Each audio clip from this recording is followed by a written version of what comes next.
So the ESQ-1 Ensoniq synthesizer is the only synth that I own, and the only one, like I said before, that I probably ever will own. This is the second product made by Ensoniq in 1986, and it's a synthesizer with analog filters, which makes it a hybrid synth. So it's part digital with an analog component to it, which makes it interesting because you kind of get a feel of what things were like in 1986 with a transition from analog going into full digital. And there were digital synths out at the time, but you get kind of the best of both worlds with this, and you get that feel when you actually use it. I'm just going to talk a little bit about the synth and how it is to use and what it feels like while using it. So with the sequencer, let's start with that because that's something that most people ignore. With the sequencer, you can really see where the sequencer on the later samplers, the EPS and the ASR10, came from. It's sort of like a work in progress on the ESQ. You can see little parts of what the sequencer is on the EPS. It's sort of almost there, but it's almost like the developers were still thinking about how to lay out the sequencer at that point. This makes it a little bit funny to use, like it's a little bit tricky in using it because it doesn't really have all the functions that you'd like, and it's not as responsive as the sequencers on its later samplers.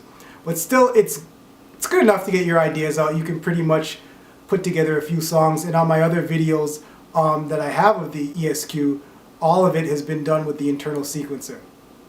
On to the oscillator section. There are 3 oscillators or tone generators on the ESQ, and the way you can make sounds on the synthesizer is you can combine those 3 oscillators to make one sound. You can very well use one oscillator and just use it alone, but you have 3 layers with the 3 oscillators to create a sound that you want. Each of those oscillators can be modulated by an envelope or the keyboard or anything that you could possibly think of on the synth. Finally, once you get all of those the way you like them, they pass through the analog filter. So even though you have 3 oscillators, you only have 1 analog filter. Once it passes through that, then that's your output stage, and that's how the synthesizer creates sounds. How does it sound? And this is the one reason why I really like this synth. This synth sounds like a sampler. The tones in it that you can use to make your sounds are 8-bit sounds. So it sounds like an old sampler in itself. When you combine these sounds, you can make things that just sound outlandish.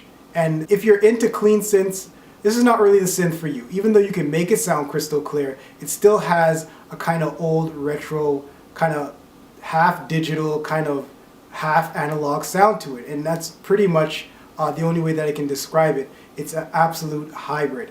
Even though these 8-bit sounds are kind of harsh and they're kind of cold, once they pass through the analog filter, they sound pretty warm. You can get things sounding really fat, and you can get things sounding really clean if you want to.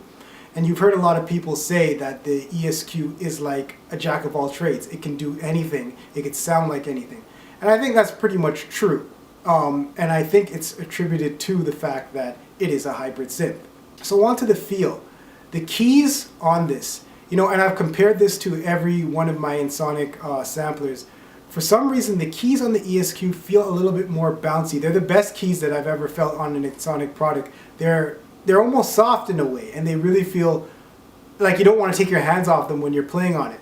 And that's something that really kind of attracts you to the synth. Programming sounds on this synthesizer is probably the easiest thing you would ever do. The layout on this thing is the best. There are absolutely no menus on this synthesizer at all. If at all, maybe you have to go 1 page deep into something. Everything has a button assigned to it on the display system, and the way that Ensoniq has done it is they laid out these buttons over the display panel, and for each panel that you're on has a corresponding button. So you never have to go too far to program something, and it makes it really, really easy to navigate around it. That's amazing because today you have synths that have menus and menus and menus of just pages that you got to go through, and it kind of slows you down. On the ESQ, you don't have that problem. You just you're there. Everything you want to do is quick, it's fast, and it's easy. And because it's so old and there really isn't that many sounds on it, it doesn't really matter. It makes it even easier because, again, there's not that much to do on these older synths. So on the programmer page, which is basically the display, there's 5 buttons on top and 5 buttons on the bottom. These also correspond to the 10 sounds that you can pick when you're just going through sounds. Now there are 4 banks of 10, giving you 40 sounds to choose from. If you ever pick up an ESQ and you turn it on and all the sounds are the same or different from an ESQ that you probably used in the past, it's because each of those program slots for sounds can be changed. So essentially you can make your own sounds and use the whole entire banks to save your own sounds. So let's say that you want to take your sounds and put it in another ESQ. Probably the biggest drawback of owning an ESQ is the way it saves sounds. It doesn't use a traditional disk drive system, and I'm not quite sure why Ensoniq went this route, because the Mirage, which came out before, you were able to save sounds on floppies. So I don't know if it was a cost-saving thing, but they decided to go the cartridge route, which most of the time was used to have pre-made sounds that you could have bought from Ensoniq or an Ensoniq dealer to load your sounds into, which means you couldn't save to it. There are EEPROM cartridges, which were probably a dime a dozen back in 1986, but now they are extremely hard to find. I was able to find one a few years ago, but I haven't really seen any since, and when you do find them, they're going to go for a pretty penny. For what it is, I'm not quite sure if you may want to pass on that and just deal with the onboard saving, but you do run the risk of if your battery goes dead or something like that, you may lose all the sounds that you've made. Now the SQ80, which came out after this, allows for saving on a disk drive, and essentially it is an ESQ-1 with a floppy disk drive. And if you could find one of those, that might be a better route for you if programming and saving your own sounds is your thing, because that's probably the biggest drawback that I find with this. Of course, the price is more for an SQ80, and they are extremely rare.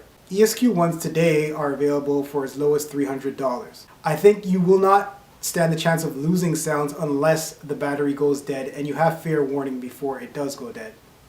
So guys, that's about it. That's my thought on the ESQ-1. See you on the next vid. Peace.